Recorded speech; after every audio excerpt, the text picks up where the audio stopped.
Welcome to Vital Signs. I'm really glad to see you today. I am Jen Godde and I am your amazing host, and we are really going to rock and roll our episode today. Why are we here?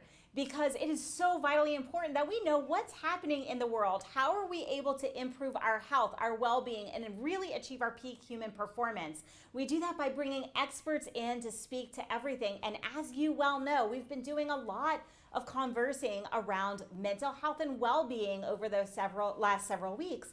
Why? Because it's so incredibly important that we are able to optimize ourselves and keep ourselves in that mental well-being space, because it's not the reality. It's not the norm for us all to be happy and joyous all the time. Life happens, and we have to have the resilience in order to overcome those challenges that we face and continue to perform in every way that we show up in the world.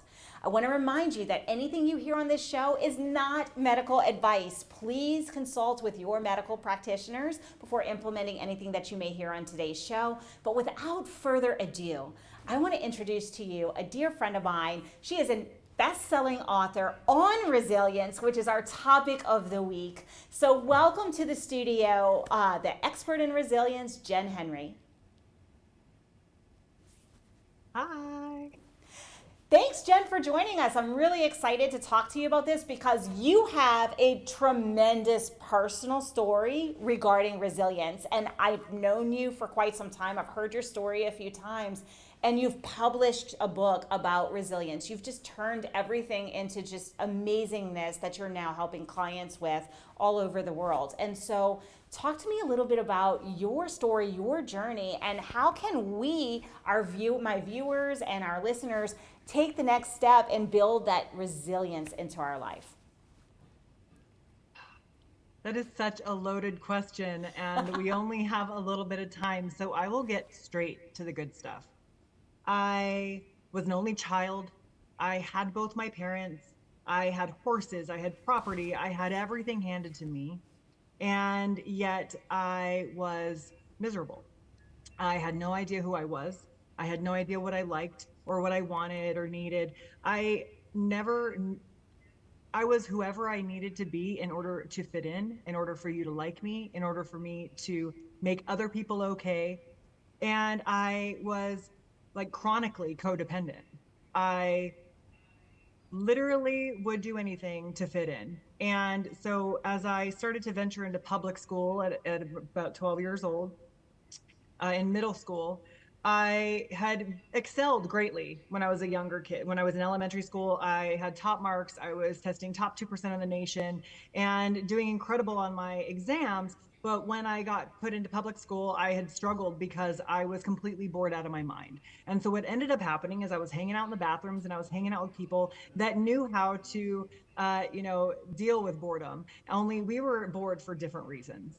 And so when I ended up moving on through the education system, I wasn't really getting the kind of attention I needed to be able to focus. I was undiagnosed ADHD. I was at the time undiagnosed manic depressive bipolar. And when it came down to it, I didn't know how to be okay in my own skin. And drugs helped me do that. And I learned how to disconnect like the best of them. And when I tell you I was disconnected, I mean, I had too many feelings. I had too much emotion. I was always told I was just too much, right? And the only way to not feel all of that and be all of that was to numb it, was to disconnect even harder. And for me to be okay, I found myself smoking weed every day. In order to have fun, I needed to do cocaine. I did ecstasy, acid. And by 16 years old, I found myself addicted to methamphetamines. And by 17 years old, I was homeless and living on the streets and had a needle in my arm. And when I was 18 years old, I had been homeless. I had been an IV drug user. I had been in and out of mental hospitals and 2-week holds. And getting arrested at 18 years old saved my life. I was able to get a few years of sobriety underneath my belt. I was able to meet other people who were also on that journey, but I still wasn't getting exactly what I needed from the certain rooms of the programs that I was investing myself in. I still had no idea who I was. I was still taking the direction of other people telling me who I needed to be, what I needed to do. And I still had no idea who I was, what I wanted, what I needed, what my life was supposed to look like. And so when life happened and there was some trauma, and I relapsed and I went right back out to the streets, right back out to what I knew worked for me, which was disconnection. And I ended up serving 2 state prison terms and having to fight for my program, fight for my recovery, fight for my life, because I didn't want to be stuck in that system. And that's a long story. It's in the book. But when it comes down to it, I had to make a decision. I was only out 67 days before I was picked up for my second term in prison and a violation on my parole. And I'll tell you what, I was worse when I got out than when I went in. And when I tell you that it was just this concentrated energy of negativity, of the path that I did not want to be on, and to be able to pull myself out of that and start to focus on what it was that I wanted, what it was that I needed, what it was that actually served me, helped me to live the healthiest life possible, helped me to be as purposeful as possible. It really came down to me having to make a decision to choose life and to get connected. And when I talk about connection, I'm not talking about getting connected to everybody else. I'm talking about connected to self, connected to my highest conscious self, that part of me that some people call God, some people call enlightenment. You can call it whatever you want to call it. But what I knew was that there was something that I was disconnected from inside of me that I had to learn how to appreciate, that I had to learn how to hold space for, that I had to learn how to connect with. And so that is where lifestyle recovery came in for me. Is it wasn't about the drugs, it wasn't about the alcohol, it wasn't about any of the other things like food or social media or whatever we're using to disconnect every single day. It was about my ability to be okay and present in my own skin. And that gives me chills because it's something that's so prevalent today in today's world. We've hosted a healthcare mastermind and brought thought leaders in medicine from all over, and the number one conversation that keeps coming up in what do we do to change medicine, to change wellness, it is actually connection. That's one of the number one things that comes up, Jen. And so I love that you're diving into this, and you found this through a really challenging process, but not everybody is in their, like, not everyone has hit bottom. So I think my question to you is for the people who are watching and who maybe feel like they disconnect a lot. I mean, maybe they're utilizing television and social media, whatever they're using to disconnect. Like, a lot of times we bug out of life for whatever reason.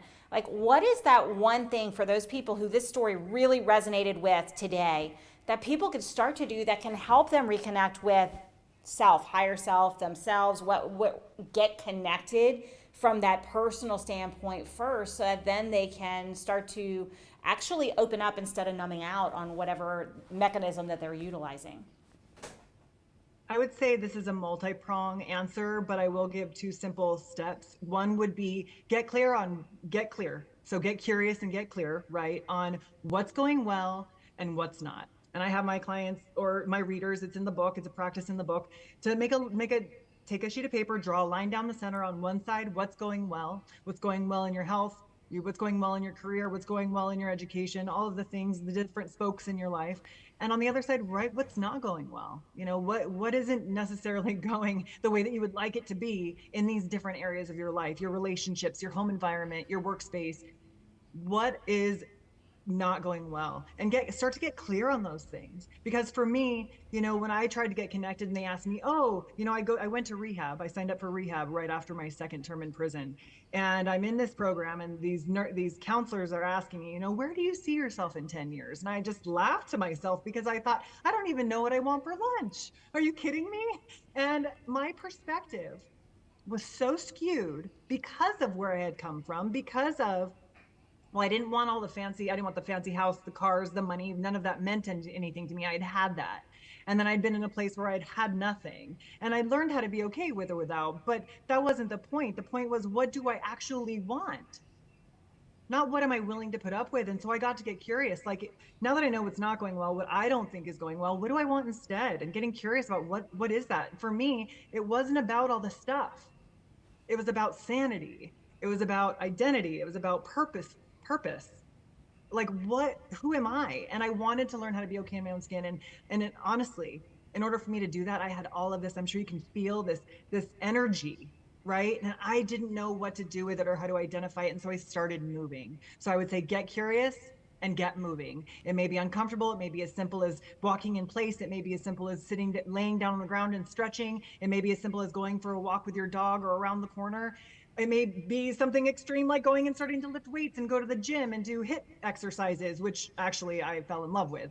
But moving my body and getting curious instead of judgmental are the two things that absolutely saved me and changed my trajectory completely. So if you're watching this, if you're listening to this, take notes, get curious. Who are you? What brings you joy? What do you want in your life? We have to get clear on that first. Many times that's where a coach comes in to help you with clarity. But get moving. So many times on the show, we talk about changing our physiology to change our psychology. So when we're stuck or we're not connected or we can't figure things out, just the act of moving our body, changing our environment, and getting some physical movement or activity in can actually help overcome some of those mental challenges. We do have to take a brief break, but we will be right back after these messages.